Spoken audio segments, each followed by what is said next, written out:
سلام طعنا هبلي كوراتن فتواتن تخطاتلتي مدب سابوين تايمس لمون كم تلموده نساعد زحرنا جم حصرتن اونا نزلنا زيناتات حزنا لكم مسينا لنا نسنا يمكتلكم نعدمه فلماك عندنا تاتمنا بخم كنبل ابي كتمام مقلا ابل على حزب دنقاص زفتره كبيت من قطقاط مريت تمال اماسيو ترايو بزرزرنا بخم نبلو غداي كخونيوم حزب ويان حرنا تግራይ قدمي حيد دقائق اب زرغحم مجلص نتغارو عصوباتن فيدرال منግስትን بتري አጠንቅቆሎ ዝርዝሩ ክትሰማይኹም ስርዓት ብልጽግና ንዓለም ለኸ ሕጊ ብምጥሓስ ንሉዓላዊ ግዝኣት ኤርትራ ብዝጥሕስ መልክዑ ዝፈጸመ ተግባር እውን ኣብ ምድላውና ክትረኽብዎ ኢኹም በርከት ዝበሉ እዋናዊ ምድላው ዘካተተ ዕለታዊ ምድላውና እስካዕ ፍጻመ ብምጽናሕ ክትከታተልዎ ንዕድም በብዘለኹሞ ሰናይ ጻንሒት ይግበረልና حرشا ميكانيزيشن هيوت آبك قدماي زور معاك مسنو لعلى 13,000 هكتار مريت بتراكتر كحرس كيرو حرشا ميكانيزيشن هيوت آبك قدماي زور معاك مسنو لعلى 13,000 هكتار مريت بتراكتر كحرس كمز جبرز قلت أخوينو كابتن حرستوت زوها باقلقلوت زترخب وسن أطوت كاب بعدو تبقيسو 13 مزبط ماشين نمونان كمز بقى قاليسولو بز مسرد دما آب ما خلق الأستر سرناين ملشان زي تزرقلم كبابتات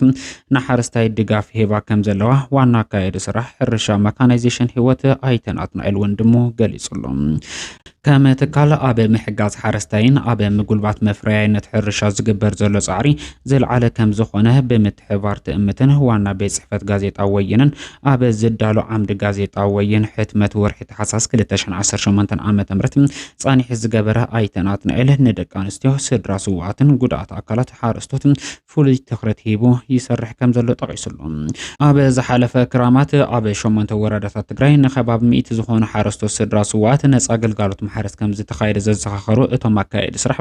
اب وردا قولاتن بين طابع قرن زقاط امدر قون كابتا حزين اب سرح تمليسا زلا فابريكا مقنابابر قلب انسسا عقمن بزفقدم 50 كونتال بحاجز كم زخابو ازخخيروم يوم اب اوان مخته نايز تسوو سرحتنياتات سدراسوات كاب تكالن سرحتنياتاتن زتواصن نحدحدم 75 بر دبس كوحاب كم زتغبره بمحبر اب سرحتي داغ محويت اب لمعت خافت انسسا بفلاي اب ملا تግራይ ዘሎ ሕጽረት ቀረበ ቀለብ እንስሳ መምሕያሽ ጨገረት ቀረበ መድኃኒትን መፍረያይነትን ካልኦት ትኩረት በመኻበ መስራሕ ከም ዝጀመረ አረጋጊጾምለው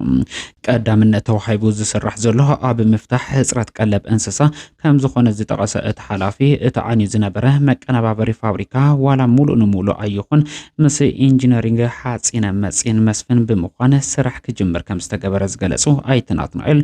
ኣብ ከባቢ ሽረ ዝነበረ ማእኸል መህጠርን መራብሕን እንስሳ ስራሕ ንምጅማር ዘኽእል ስራሕቲ ቅድመ ምድላው ከም ዝተወገነ ረድየምለው حرሻ መካናይዜሽን ህይወት በዋናነት ኣብ ልምዓት حرሻን ሃፍተ እንስሳን ማእኸል ብምቅበር ኣብ ቀረባ ጀሚሩ በጽሬትን በመፍረያነትን ዝልዓለ ምህርትን ንምርካብ ይሰርሕሎ ክብል ገሊጹሎ ኣብ ዝተረኸበ ምህርት ዝቅበላት ካላት ኣብ ምህናጽ ኾነ በዛ ቢልካ ድማ ኣብ ዳግመ ሕወትን ህንጸትን ትግራይ ናይ ባዕሉ እጃም ክህልዎ ንምግባር استراتيجيك تلمحانصيصو اب منقسقاس يركب كل طقيسوملو يخون برحزون اب سرحت داغم هنصت زغاطم زلو سفحت حاغوفات كم زلو وسيخو طقيسلو بوانانت سفيح حفتن سرحت اتتكال اب زوبا معراب تقرب بمنبارو ناب بوتو بزي مملاسو بمول عقمو كسرح يخالن كبلو زحبرو اتوماكايد سرح اب كبابتات رايا چرچر كبابي سيلين وها رايا لامطا كبابي بر تخلاي كمون اب كباب اغبزلو ماخل سرحت حرشه اتتكال ناب داغم هنصات كياتو مسيغ باني زبلو حتوتاتن كالوت انقفاتات يغاطمو كم زلو طايسلو سلازي ببخبابي زلو محدره حزبن منقسقاس اتتكال كردو اتوم زغاطمو زلو انقفقفات اب مفتح كحجزو يغبا خبل ايتناتنايل صاوعي تقريبوملو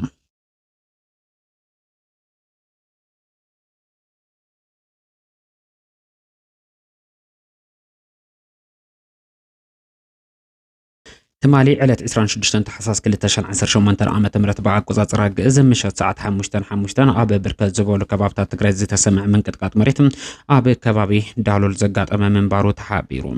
جيولوجيكال دحساس امريكا كم زرغاغصو كاب كتمام قلا استات 60 كيلومتر ريح واب زركب كبابي 4.5 ريكتر سكيل زي تعقنا من قطقات مريت زقات مقوينو اب كلل عفار كاب دالول نمبراق قص 13 كيلومتر ريح واب زركب ماخل زقات امام من قطقات مريت መንባሩ ተጠቂሱሉ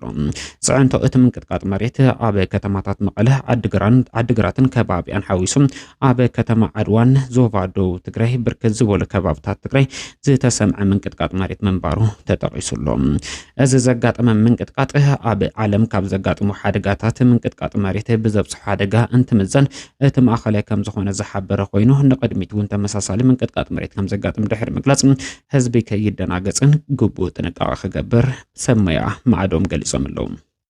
ሞትን ስቃይን ህዝቢ በመደናገር አጀንዳታትን ምኽዋል ምፍታን ናይ ገበን ይክብል ውድብ ህዝባዊ ወያነ ሓርነት ትግራይ ኣብ ሶምናው መልእኽቱ ጠቂሱ ብሰንኪ ወረርቲ ካብ መረበቱ ተመዛቢሉ ኣብ ማእከል መዕቆቢ ውሽጢ ዓድን ስደትን ዝነብር ህዝብና ብሕማምን ጥሜትን ይሃለቀሉ ዝበለ እቲ ውድብ እዚ ብጥሜትን ሕማምን ዝሃለቅ ዘሎ ህዝብና ኣብ ከመይ ዝበለ ዝኸፈአ ኩነታት ከም ዝርከበ ማሕበረሰብ ዓለም ክርዳን እጃሙ ክዋፃን ዘኽእል ርብርብ ምድሓን ህይወት ይካየድ መንግስት ኢትዮጵያ ድማ መቀጸልታቲ ንስምምዕነት ፕሪቶሪያ ብምጥሓስ ኣብ ልዕሊ ህዝብና ዘካየዶ ዘሎ ሰላሕታዊ ጆኖሳይድ ማሕበረሰብ ዓለም ነዚ እናባኣሰ ዝኸይድ ዘሎ ሞትን ስቃይን ህዝብና ከይርዳ ዘላቂ መፍትሒ ኣብ መምጻእ እጃሙ ከይዋጻ ብኻሊእ አጀንዳ ንምድንጋር ነቲ ኣብ ሓደጋ ዝርከብ ህዝብና ህጹጽ ሰብኣዊ ሓገዝ ከይረክብ ኣብ ምዕንቃፍን ምክልኻልን ተጸሚዱ ይርከብ ስምምዕነት ፕሪቶሪያ ከይትግበር ሓኒቑ ብምሓዝ ኣብ ልዕሊ ህዝቢ ትግራይ ፈጸሙ ጀኖሳይድ አጠናኺሩ ዝቅጽል ዘሎ መንግስቲ ኢትዮጵያ መኸተ ህዝቢ ትግራይ ጠዲሞም ኣብ ትሕቲኡ ንዝዓሰቡ ከምኡውን ሲቪልን ወተሃደራውያን ሰበስልጣናት ኣዋፊሩ ነዚ አጀንዳ ንምኽዋል ካሊእ ናይ ጽልእን ቅርሕንትን ሓቲት ንምፍጣር ኣብ ምስራሕ ተጸሚዱ ይርከብ ህዝቢ ትግራይ ሕወሓትን ከምቲ ደጋጊሞም ዝገለጹ እቲ ኣብ ፕሪቶሪያ ዝተበጽሐ ስምምዕነት ዘላቂ ምቁራጽ ተኩሲ ናብ ዘላቂ ሰላም ክሰጋገር እምበር መፈጸሚ ካሊእ መልክዕ ጀኖሳይድ ክኸውን ኣይግባእን መንግስቲ ኢትዮጵያ ግን ኣብ ክንድትነት ዝተበጽሐ ስምምዕነት ምትግባር ካሊእ መልክዕ ጀኖሳይድ ንምቕጻል ኣብ ዘኽእሎ ሽርሕታት መደናገር አጀንዳታት ተጸሚዱ ይርከብ መንግስቲ ኢትዮጵያ ሕዝቡን ስምምዕነት ፕሪቶሪያ ካብ ምጥሓስ ተቆጢቡ ብመሰረት እቲ ስምምዕነት ምዕራብ ትግራይን ጸለምትን ወሪሮም ዝሓዙ ዕጡቃት ብምውጻእ ሕገ መንግስታዊ ላዕላዊ መሬት ትግራይ ክኽበር ኣብ ትሕቲ ወረርቲ ዝሳቅ ዘሎ ህዝብና ሓራ ክወጽእ ብጥሜትን ሕማምን ዝሃለቕ ዘሎ ህዝብና ውሕስንኡ ተሓልዩ ናብ መረበቱ ተመሊሱ ዘላቂ ህልውንኡ ከረጋግጽ ግቡእ ክዋጻ ይግባእ ክብል ውድብ ሕወሓት ጠቂሱሉ ማሕበረሰብ ዓለም ድማ ነዚ ኣብ ማእከል መዕቆቢ ብጥሜትን ሕማምን ዝሃለቕ ዘሎ ህዝብና ብኻሊእ መደናገር አጀንዳታት ንምኽዋል ብመንግስቲ ኢትዮጵያ ዝግበር ዘሎ ወፍሪ መቀጸልታ ኣብ ልዕሊ ህዝቢ ትግራይ ዝፍጸም ዘሎ ጆኖሳይድ ምዃኑ ብምርዳእ ህልቂት ህዝብና ከበቃ እጃሙ ክዋጻ ይግባእ ክብል ውድብ ህዝባዊ ወያነ ሓርነት ትግራይ ብሄራዊ ሓድነት ንምውሓስ ሉዓላውነት ብዝብል ኣብ ዝዛዘሞ መግለጺ ጠቂሱሉ ስርዓት ብልጽግና ንካርታ ኤርትራ ቆርሚሙን ቆሪጹን አካል ኢትዮጵያ ናይ ምግባር ስራሕቱ አጠናኺሩ ቀጺሉ ቀደም ሕዚ ኣብ ሕብረት አፍሪካ ንኤርትራ ሓዊሱ ንጅቡቲ አካል ኢትዮጵያ ዝገበረሉ ተግባር ዝፈጸመ መንግስቲ ኢትዮጵያ ነዚ ጌግኡ እዚ ብምእራም ወይ ከዓ ብምስትኽኻል ኣብ ክንዲ ዲፕሎማሲያዊ ምንቅስቓሱ ንሕጊ ዘኽበረ ኮይኑ ኣብ ክንዲ ምቕጻል ሕዚ እውን ብመንገዲ ሰራዊት ምክልኻል ኢትዮጵያ ንኤርትራ ከፊሉ ንዓሰብ ወኒኖ አካል ኢትዮጵያ ብምግባር ካርታ ኢትዮጵያ ብዘገርም ኩነታት ንዓለም ለኸ ሕጊ ብምጥሓስ ንልዕላዊ ግዛኣት ኤርትራ እውን ብምድፋር ዝዘርግሖ ሓበሬታ ንብዙሓት ተገሪሙሎም ሚኒስትሪ ምክልኻል ኢትዮጵያ ኣብ ብላቴ መሰልጠኒ ማእከል ዘሰልጠኖም ሓይልታት ሰራዊት ምክልኻል ኢትዮጵያ ኣብ ዘመረቀሉ እዋን ኣብቲ ስነ ስርዓት ምረቃ ብሉጽ ምንቅስቓስ ኣርዮም ንዝተባሃሉ ሰልጠንትን ኣሰልጠንትን ንኤርትራ ኣብ ፍርቂ ቆሪጹ ዓሰብ ኣካል ኢትዮጵያ ንዝገበረ ካርታ እንትሽልም ብማሕበራዊ ሚድያ ኣቢሉ ምዝርግሑ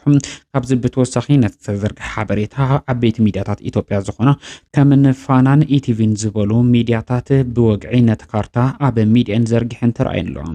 በረገጽ ብድሕሪኡ ብዝተረኣየ ከቢድ ተቃውሞ ምክንያት ፋና ዘርጊሕዎ ዝነበረ ምስሊ